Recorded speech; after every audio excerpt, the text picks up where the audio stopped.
السلام علیکم every one, welcome to دین سے دنیا۔ آیت الکرسی جو قرآن مجید کا تاج کہی جاتی ہے، قرآن کی سب سے اہم اور طاقتور آیتوں میں سے ایک ہے۔ یہ سورۃ البقرہ کی 255ویں آیت ہے جو اللہ کی عظمت، اس کی قدرت اور اس کائنات کی حفاظت کرنے کی طاقت کو بیان کرتی ہے۔ یہ آیت صرف ہمارے ایمان کو مضبوط نہیں بناتی بلکہ ہمارے دلوں میں سکون اور محفوظ ہونے کا احساس بھی پیدا کرتی ہے۔ اسے پڑھنے والا شخص اللہ کی حفاظت میں آ جاتا ہے اور ہر طرح کی برائی سے محفوظ رہتا ہے۔ تو آئیے اس آیت کے اسرار اور اس کی گہرائیوں کو سمجھنے کی کوشش کرتے ہیں۔ آیت الکرسی 9 جملوں سے مل کر بنی ہے۔ بسم اللہ الرحمن الرحیم۔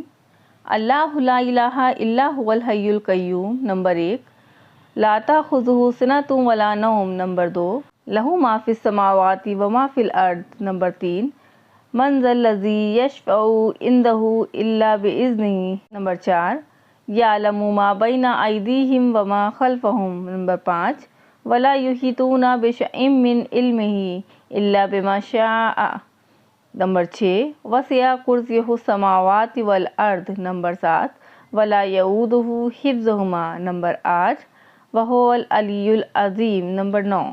اب سب سے پہلا جملہ دیکھیے، اللہ لا الہ الا هو الحی القیوم۔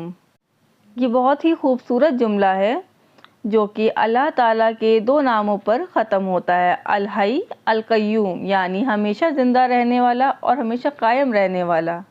جتنی بھی چیزیں وجود میں ہیں اور جو اپنے موجودہ حال میں قائم ہیں، صرف اور صرف اللہ کے حکم سے ہیں۔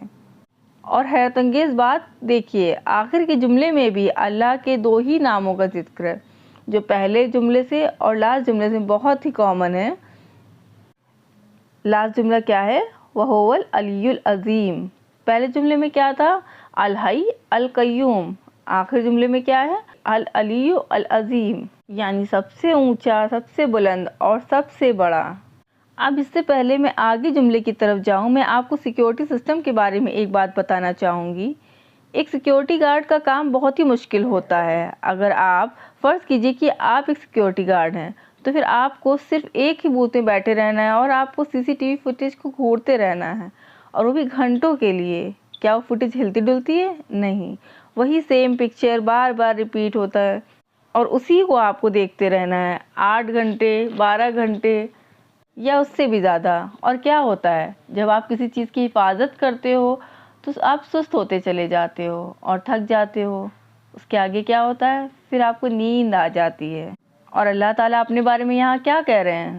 لا تأخذہ سنۃ ولا نوم۔ سنۃ اونگ، اور جب اونگ آتی ہے تو آف کورس انسان تھک جاتا ہے، پھر کیا ہوتا ہے؟ نیند آ جاتی ہے۔ اس دوسرے جملے میں وہ چیز ہے جو مخلوق میں پائی جاتی ہے، خالق میں نہیں۔ یقیناً ہم ہی تھکتے ہیں، سستی آتی ہے اور نیند آنے لگتی ہے۔ اور 8ویں جملے میں کیا ہے؟ ولا یؤودہ حفظہما، یعنی آسمانوں اور زمین کی حفاظت کرنا اسے نہیں تھکاتا۔ جب کوئی تھک جاتا ہے تو اسے اونگ آتی ہے اور پھر نیند۔ تو سیکنڈ لائن اور سیکنڈ لاسٹ لائن کتنی کنیکٹڈ ہے، سبحان اللہ۔ پھر آگے اللہ تعالیٰ کیا فرماتے ہیں؟ لہ ما فی السماوات و ما فی الارض۔ جو کچھ آسمانوں میں ہے اور جو کچھ زمینوں میں ہے۔ اس سے پہلے کہ میں آگے بڑھوں، میں آپ کو اللہ تعالیٰ کے 2 ناموں میں فرق سمجھاتی ہوں، ایک مالک اور دوسرا ملک۔ مالک کہتے ہیں وارث کو، یعنی اونر کو، اور ملک کہتے ہیں بادشاہ کو۔ تو ایک اونر اور بادشاہ میں فرق کیا ہے؟ ایک اونر کی وراثت ہوتی ہے، جائیداد ہوتی ہے، ٹھیک ہے، پر بادشاہت اس کے بارے میں نہیں ہے۔ آپ کسی درخت کے بادشاہ نہیں ہو سکتے، آپ کسی زمین کے بادشاہ نہیں ہو سکتے۔ ہاں، آپ اس زمین پر رہنے والے لوگوں کے بادشاہ ہو سکتے ہیں۔ بادشاہی لوگوں یعنی انسان یا جاندار کے معاملات میں ہے، اور وراثت چیزوں کے بارے میں ہے، مثلاً ایسیٹس اینڈ لائبلٹیز۔ اب آگے دیکھیے اللہ تعالیٰ کیا فرما رہے ہیں؟ لہ ما فی السماوات و ما فی الارض۔ یہ آیت کس بارے میں ہے؟ اونرشپ۔ اور تھرڈ لاسٹ جملہ کیا ہے؟ وسع کرسیہ السماوات والارض، یعنی اس کا تخت یعنی کرسی آسمانوں اور زمین پر حاوی ہے۔ اور جب اللہ تعالیٰ اپنے تخت کے بارے میں بات کر رہے ہیں تو وہ اپنی بادشاہت کے بارے میں بات کر رہے ہیں۔ ایک جملے میں اللہ تعالیٰ نے وراثت کے بارے میں کہا اور ایک جملے میں بادشاہت کے بارے میں کہا۔ اللہ تعالیٰ مالک بھی ہے اور ملک بھی۔ مالک کی صفات اللہ تعالیٰ نے لہو ما فی السماوات و ما فی الارض میں رکھ دی، اور ملک کی صفات وسع کرسیہ السماوات والارض میں رکھ دی۔ چوتھا جملہ کیا ہے؟ من ذا الذی یشفع عندہ الا باذنہ۔ سب سے پہلے اس جملے کو سمجھ لیتے ہیں۔ کون آئے گا اور شفاعت کرے گا سوائے ان کے جنہیں اللہ چاہے۔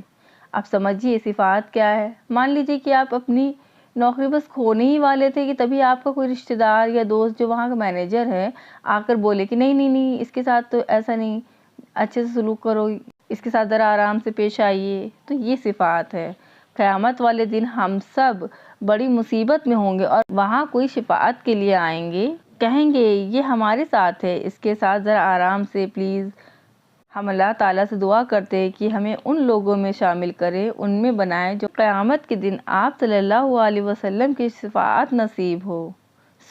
یہ آیت اسی بارے میں ہے کہ کسی کے پاس کچھ اختیار نہیں سوائے ان لوگوں کے جنہیں اللہ اختیار دے دے۔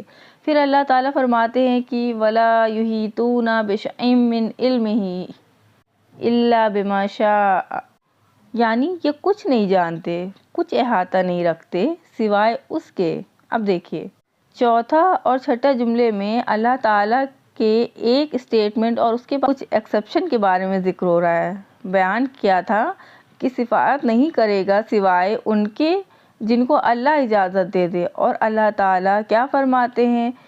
وہ کچھ علم نہیں رکھتے سوائے ان کے جن کو اللہ علم دے دے۔ تو چوتھا اور چھٹا جملہ ایک جیسا ہے نا؟ پہلا اور نواں، دوسرا اور آٹھواں، تیسرا اور ساتواں، چوتھا اور چھٹا، بیچ میں کیا بچا؟ درمیان والا جملہ تو اللہ تعالیٰ کیا فرما رہے ہیں درمیان میں؟ یعلم ما بین ایدیہم وما خلفہم۔ اللہ اکبر۔ اللہ کہتا ہے کہ وہ جانتا ہے کہ کیا آگے ہے اور کیا پیچھے ہے، یعنی کہ وہ جانتا ہے کہ آگے کی آیتوں میں کیا کہا ہے اور پیچھے کی آیتوں میں کیا ہے۔ اور اللہ تعالیٰ نے یہ آیت آیت الکرسی کے درمیان میں رکھ دی۔ کون ایسے بات کرتا ہے؟ کون ایسے بات کرتا ہے؟ سبحان اللہ، اللہ اکبر۔ السلام علیکم ورحمۃ اللہ وبرکاتہ۔ جزاک اللہ خیرا۔